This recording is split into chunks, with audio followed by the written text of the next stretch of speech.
mempresentasikan hasil makalah kami yang berjudul Formalisasi Syariat Islam. Yang pertama di materi A ada cikal bakal formalisasi hukum Islam.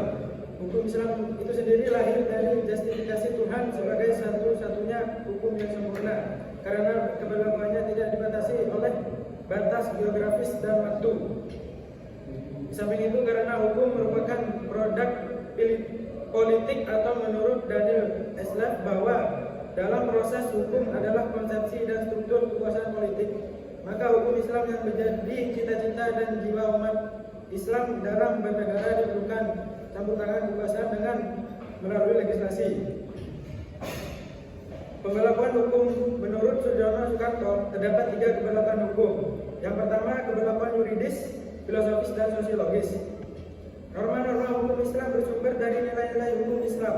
Yang pertama ada Al-Quran dan As-Sunnah Rasul yang tersebar dalam berbagai kitab fikih umat Islam dengan prinsip penerima otoritas hukum atau prinsip syahadat dalam teori credo. Tentunya menerima dan mentaati nilai-nilai hukum yang bersumber dari wahyu itu adalah suatu keharusan tanpa membedakan mana nilai-nilai hukum yang bersifat ibadah khusus dan nilai-nilai hukum ibadah umum.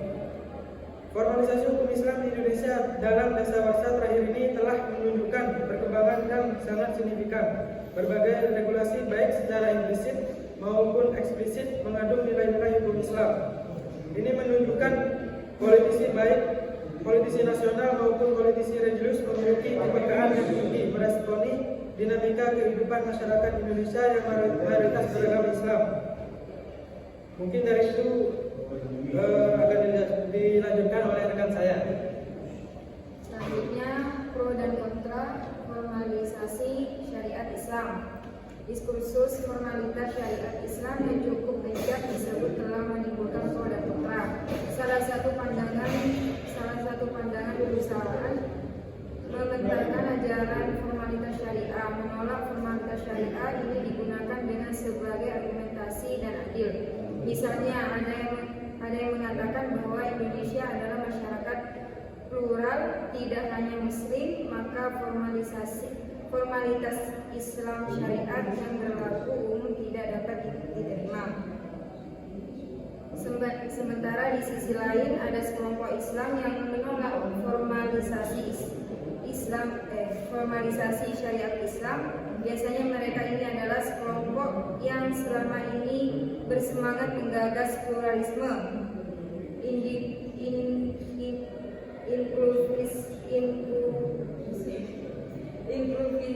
inklusivisme, toleransi, dan kulturalisme Islam. Sekelompok Islam ini secara tegas justru menginginkan deformalisasi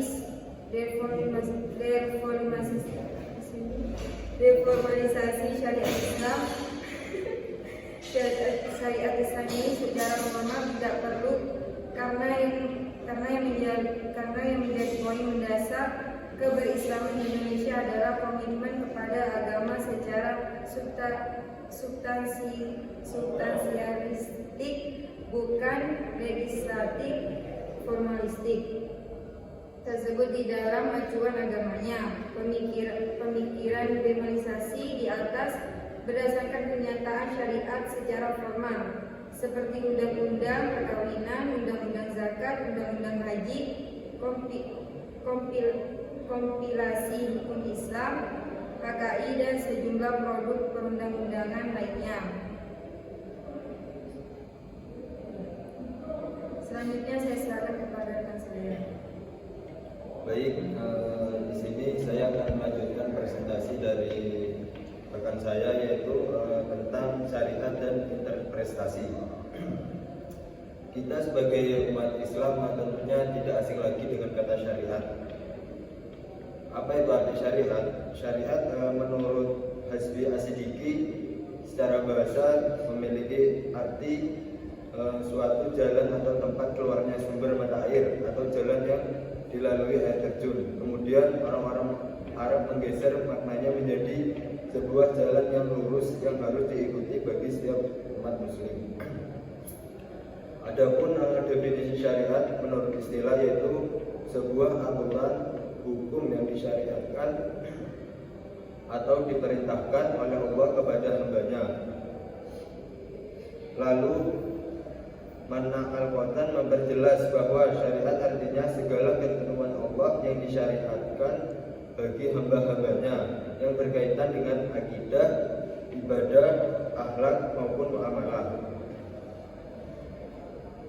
Sebagai perintah yang datangnya dari Allah Subhanahu wa taala, syariat lalu diperinci oleh utusannya, yakni Nabi Muhammad SAW, sehingga selain terdapat di dalam Al-Quran, syariat juga terdapat dalam As-Sunnah atau Qauliyah, Fi'liyah, dan Takririah. Adapun keutamaan syariat sendiri yaitu untuk menuntun manusia agar dapat hidup di jalan yang benar atau tidak selama masih berpegang teguh terhadap Al-Quran dan hadis Nabi, maka hidupnya akan terarah. Berdasarkan beberapa definisi di atas, dapat disimpulkan bahwa ada beberapa pokok antara syariat dengan fikih, yaitu yang pertama, syariat ketentuannya terdapat di dalam Al-Quran dan kitab-kitab hadis. Syariat adalah wahyu Allah dan hadis Nabi. Adapun fikih adalah sebuah pemahaman manusia yang telah memenuhi syarat syariat yang terdapat dalam kitab-kitab fikih. Yang kedua, cakupan syariat lebih luas yang mencakup akhlak dan akidah dan bersifat fundamental. Fikih bersifat instrumental serta terbatas tentang mengatur perbuatan manusia. Yang ketiga, syariat merupakan ketetapan Allah dan Rasulnya sehingga berlaku abadi.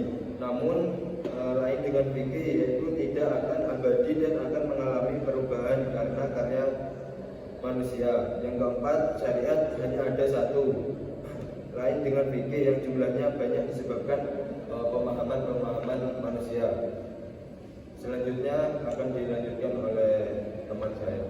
Oke, di sini yang D ada formalisasi syariat dan masalah keberagaman di Indonesia.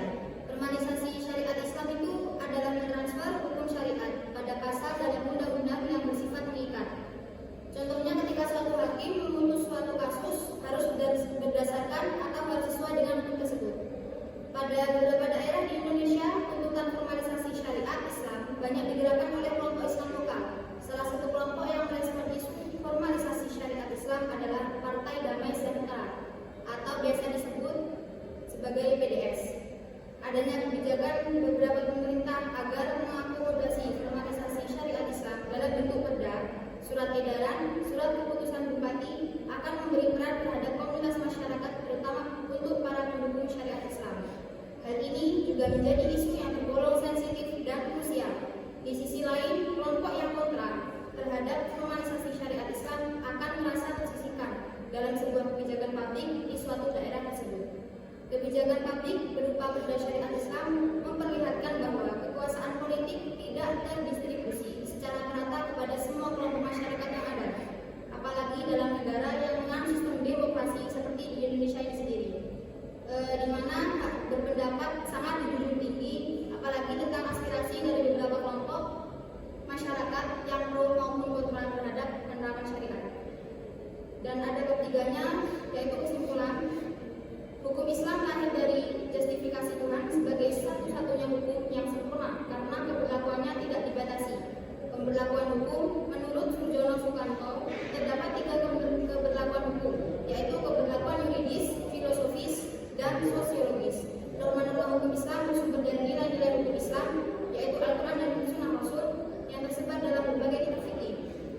Perdebatan soal formalitas syariat Islam di Indonesia semakin marah setelah 2 partai Islam, PPP dan PBB, sebagaimana telah diungkapkan di atas, mengusulkan dikembalikan di atas, yaitu Piagam Jakarta ke dalam amandemen Undang-Undang Dasar 1945. Ada 3 arus besar yang mengemuka dalam menyikapi formalisasi syariat Islam, yaitu arus formalisasi syariat, arus deformalisasi syariat, dan arus moderat. Wacana formalisasi syariat Islam di Indonesia ini merupakan isu yang sensitif. Jelas bahwa pemerintah dan instrumen negara mendukung pemberlakuan syariat Islam yang dinilai bahwa pemerintah belum bisa melayani kepentingan semua warga dengan baik. Kebijakan publik di Indonesia seharusnya tidak hanya menampung aspirasi dari kelompok tertentu saja, melainkan